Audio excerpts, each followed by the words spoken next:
Assalamu alaikum wa rahmatullahi wa barakatuh. Ashama akkam jirtu hordoftoota chaanalii YouTube Abdul App. AdSense waan haaraa tokko fideera namoonni baay'een keessaa rifatanii jiru. Gariin immoo haga ammatti hin argine na fakkaata. Chrome kanarra seentanii adsense.com jettanii yeroo seentanu duraan bakka kaffaltiitti isin baasa amma garuu gaaffii takka isin gaafata. Seera haaraa gadi baasee jira. adsense.com jettanii warri monetization qaqqabdan jechuudha. Yeroo irra seentan seera haaraa tokko gadi baase.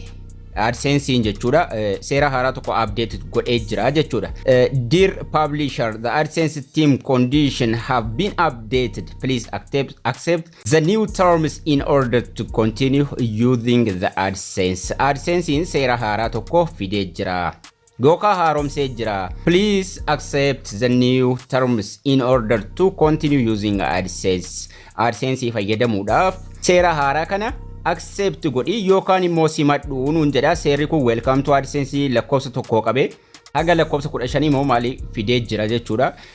Lakkoofsa lama irratti access to service waan adda addaa nuun jedhe lakkoofsa tokko haga 12 wayi seera ta'e nuu kaa'ee jira. Seera kana dubbisaa ooluu hin barbaachisu. Lakkoofsa lama lakkoofsa 3 jedhe seerri kun maal akka ta'e seera haaraa gadi baasee jira. Seera kana dubbisaa ooluu hin barbaachisu. Kanaafu accept goone irra darbinaa jechuudha seera kana. Sanduuqni tokko dhumarra ni jira. Yes, I have read and accept the agreement. Agreementii kana dubbiseen jira. I accept ka jedhu tuquudhaan continue to AdSense tuqannee irra tarraa jechuudha. Sanduuqa sanatti raayitii godhannaa. Yes, I have read kan jedhu sanaan booda continue to AdSense tuquudhaan gara AdSense deemna. Kanaafuu namoonni kiyya qofa irratti dhufee jettanii yaaddan keessan qofa irratti kan nama hunda irratti seerri kun dhufee jira. Maal balleessennaan kiyya irratti dhufee jettanii hirrifatina. Yes, I have read sanduuqa jedhutti raayitii godhadhaati gara fuulduraa deemaan isiniin jedha.